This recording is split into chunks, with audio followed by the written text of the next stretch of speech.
Hi, lovelies. Welcome back to Crid's Corner podcast, East Africa's first mental health and autoimmune focused podcast.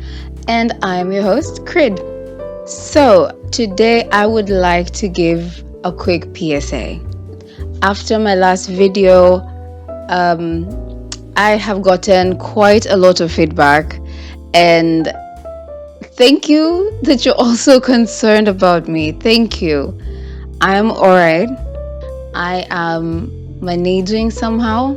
God's grace is still surprisingly sufficient. At least it might not look like it's gonna be enough for another week, another month, but it's gonna be enough for tomorrow, or it was enough for today. And I'm gonna trust that He's gonna get me to the end of the day. So I would like first and foremost to say thank you. Thank you, thank you, thank you, thank you, thank you. How many thank yous is that? Thank you for being concerned about me, for reaching out to those who reached out.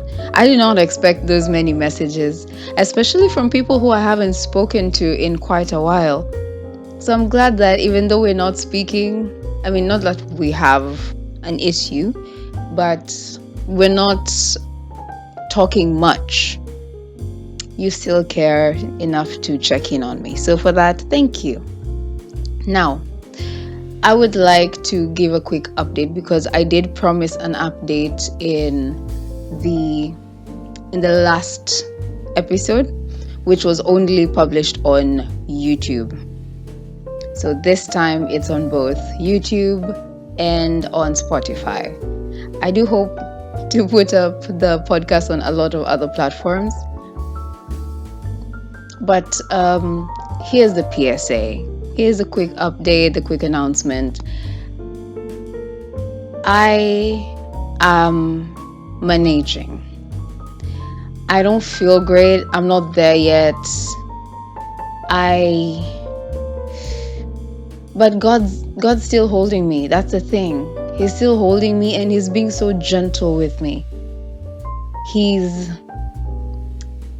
like when someone's had like a suicide scare. I'm not suicidal, but when someone's had a suicide scare, the way people around them would be basically at their beck and call. If they say they're not okay, everyone's just like, tell me, I'm here for you. Talk to me. I feel like that's where God is with me right now. And I'm grateful that He's like that with me, because I'd be pissed. I'd be like, you know what? You don't want it? you flipped me off? Me, the one who made you? Go now. I don't want you. You didn't want me. I also don't want you. But that's not the God we serve. The God we serve is a God of second chances. Second, third, fourth, fifth, sixth, nth chances. His grace is sufficient. His love is from everlasting to everlasting. Like there's no start and no end to it. And I saw this post this morning that is actually what inspired this episode. Jesus died for me while I was still a sinner. Jesus knew the sins I would commit. He knew the thoughts that I would have. He still chose me when I was filthy. Before I knew Him, before any of it, He still said, yeah, I'm investing in that one. Yeah, the world needs one of that one. How do you compete with that, And I know some of you might be concerned, but girl, you gave God the finger. That's bad. Yes, it was bad. That was a sin. And I went and apologized to God. For those who only understand Christian jargon, that's called repentance. Where you go and say, I'm sorry. I know what I did in anger, but it does not excuse my actions. And for that, I'm sorry. And I will do my best not to let it happen again. So that's what I did. And God's a really great guy. He's like, all right, that's cool. You're pissed, but you still came back, so that's cool. I love you. That's God. He's such a girl's dad. You know, he's such a girl dad. Such a darling. That's what he is, a darling. Because there is no way my actions can be just excusable just like that, you know? So, yeah, what I showed you guys, I know is not mainstream, but it is real. And if my podcast is anything, it is real. I will not produce content that I don't believe in. I do not do promotional content on here. I share what I'm feeling, what I'm going through, because when it's raw, it's real. You're really able to embody the concept as it is.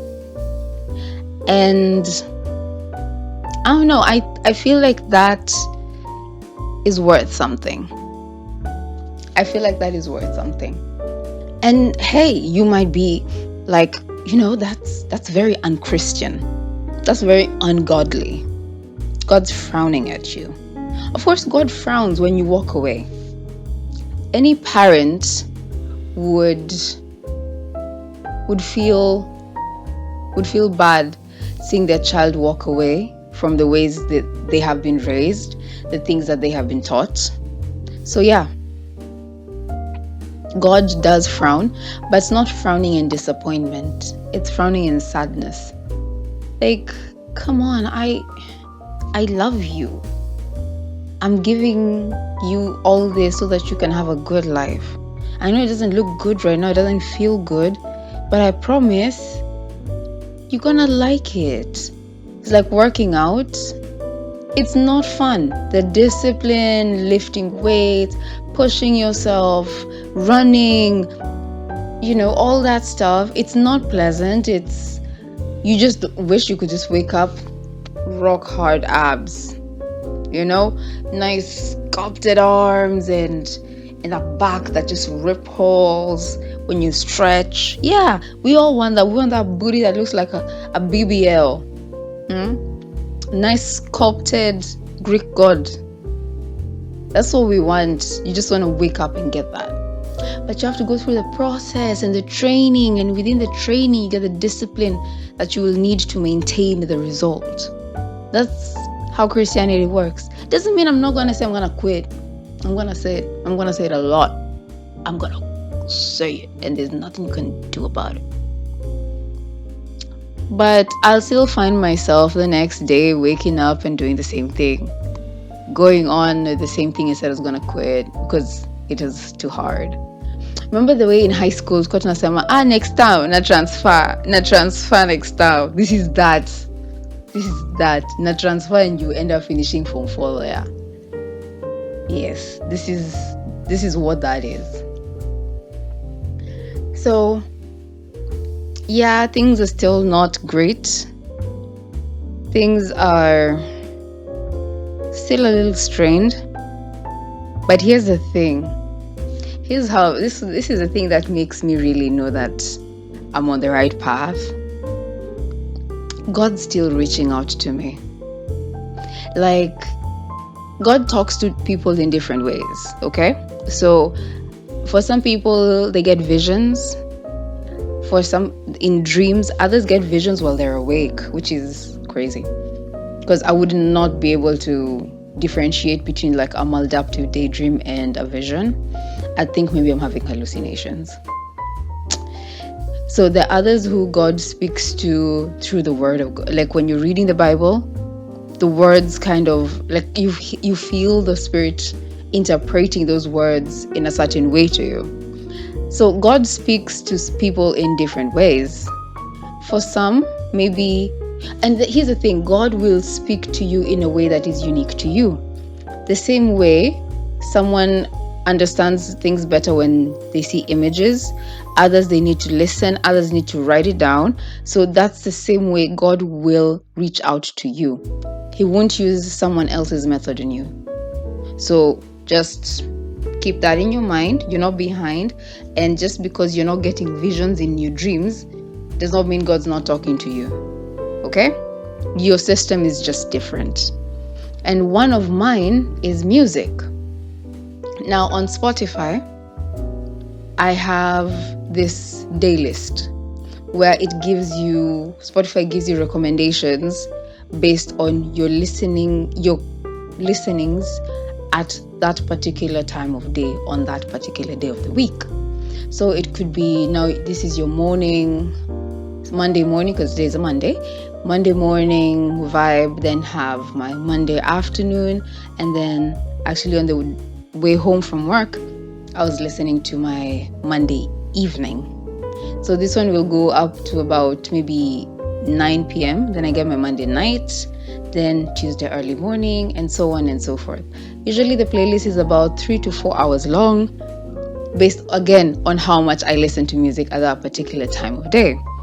And every time before I open it, I usually say, God, please find me in this.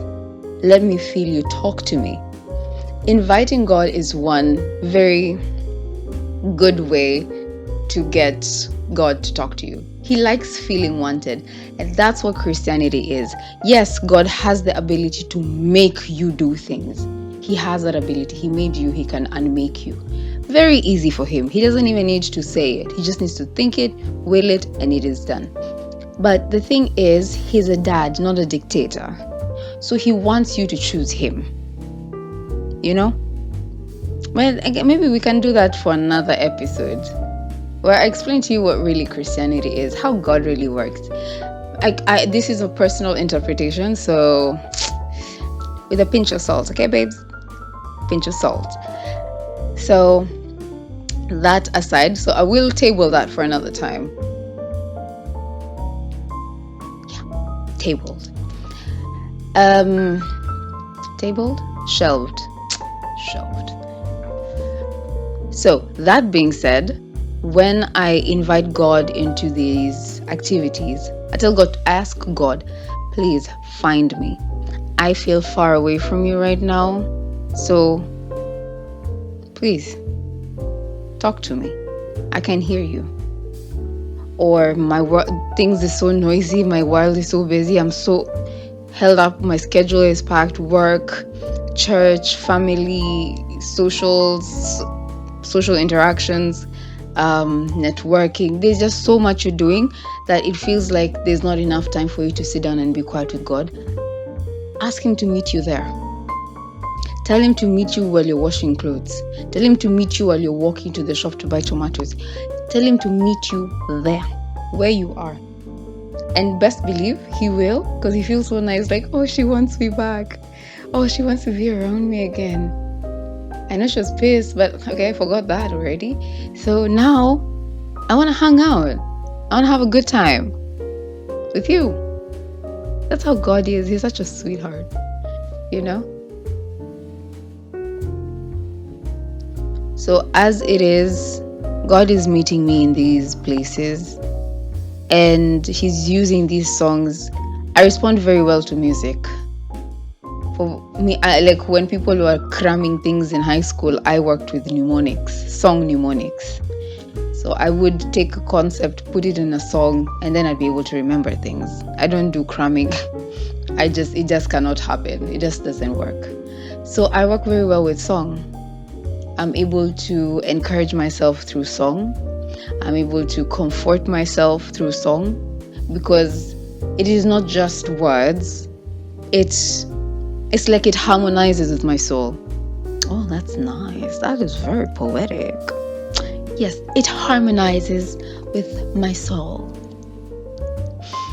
So when I ask God to meet me in my music when I'm listening, of course, because that day list, it's random. It's not a playlist I've created. It's recommendations based on what I listen to. And I find some of those songs, oftentimes, they're just It feels like conversation with God. Like as I listen, I'll start thinking about something. There's this song called I Love You. I know. It's in the midst. It's right there. It's called I Love You, and it's given from the perspective of God. And when I remember the first time I heard it, I was going through this recent grief. I think it was in July, early August. And I remember feeling God was telling me to wait. I wanted to go into the interview with Dr. Carl on red light therapy. You should check it out.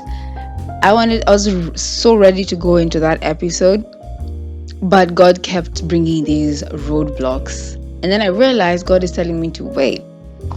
And I couldn't understand why. Because I'm like, I'm geared up. I am fired up. Let's go. And then God's like, well, girl, not yet. The light isn't green yet. It's in amber. Wait. So I was waiting. I was grieving because I felt like I am losing a part of myself, the part that needed to perform, to earn worth and validation by how much I step up and perform and appear in front of people. Yeah, perform. That's the best word for it. And I remember listening to this song and just immediately breaking down. Because he talks about, it's a man who sings a song, and it's through God's lens. As you imagine that God is saying these words to you. And he talks about you being on the edge of something beautiful. You just need to let go. Oh yeah, it's called let go, I think. Not I love you. But the word I love you is used a lot in the chorus. And then in the bridge of the song, he talks about you're worth the life I chose to give. Like you, with your sin, with your shame, with your problems, your anger issues, your struggle with lust, your deceitful tongue, your adulterous eyes, you. Jesus said, you, with all those, are worth him dying. He says he'll never second guess the life he gave, so you should live. Is that not love? Is that not love? Pale Jordan Sparks saying, oh no, air. Because literally Jesus suffocated on the cross. He drowned in his own blood. Like that's kind of the process of death in crucifixion. Read, it's horrific.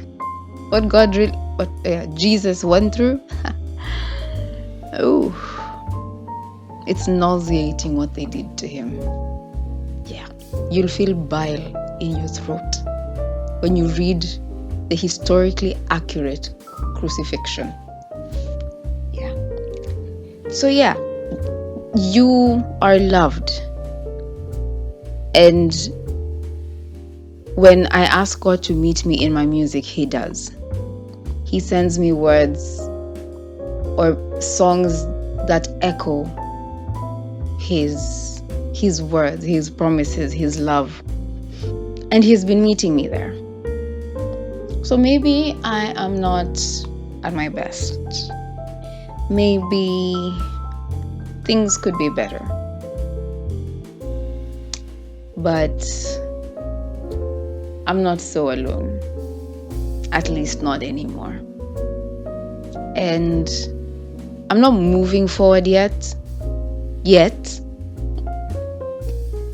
But even as I sit in whatever funk this is, I'm not sitting alone. He's right here. You can't see him. He's off camera. He's camera shy. Don't worry. He doesn't like the limelight like that. But he's right here next to me, with me, holding my hand, And he's not giving me all that propaganda. There's every cloud has a silver lining. This pain will be, yes, good. No, God is like, I understand. This sucks. It's painful. It's heavy. So you need to take a break? Okay, let's take a break. We're not giving up. We've come too far. We're not giving up, but you can take a breather. It's okay. Sit down. Here's some water with electrolytes. Here's a little piece of candy and a slice of cake and a rack of ribs. You need protein for where we're going. And then when you're ready, we'll move again. Because that's just how God works. Okay, for some of the times. Other times is haraka upesi, kiguna njia, heel to toe, faster, marathon. Hapa nakwambia lamba glucose tusonge. There are those times, and during those times, He does give you the grace for it. God will not put you through something that will destroy you. He can give you things that are beyond what you can handle. Yeah. You heard those stories of God will never give you what you cannot handle. He does. And He does it a lot. So that you can know it's not your power but His. So that He can show you His grace working through you. So that He can send helpers to you. So that you don't learn to isolate yourself. He will send people to help you, to guard you, to guide you. He'll teach you to depend on Him, because once you give Him, when you say, Jesus, take the wheel, don't joke. He will take that wheel and you'll be moving at 260 kilometers per second. And there is no brakes, ni seat belt, na ufunge mara mbili. Because when Jesus takes that wheel, it is like that. Faster, forward, no turning back. Macho wapi? Calvary. So, I think this little episode is proof of life, proof of God's grace and His power still working through me. And I know I'll be okay. Even though I don't really feel okay yet, I know I will be, because I'm a warrior. And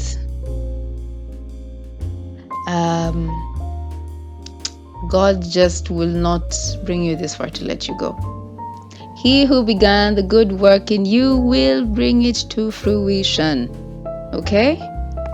So remember that you are loved, you are treasured, you are so, so precious in God's eyes. Even though you don't feel like it, even though you have body dysmorphia, even though you have depression and anxiety. By the way, tell those anxious thoughts, you. Because what do you mean that I'm not worth it? Unajua nani alinikufia? Ew. Gross. Yuck. You smell like poo-poo. That being said and done, thank you so much for listening to this week's episode. Bear with me when I'm not able to produce, because I will always make sure I produce something that is true, authentic, and painfully real. So if I don't create, it's because I do not want to give you anything substandard. Alright? I love you guys. Take care of yourselves. Get some sun when you can. And make sure you drink lots of water. And remember, be kind and be gentle. Most especially to yourself. So, until next week, God willing. Bye.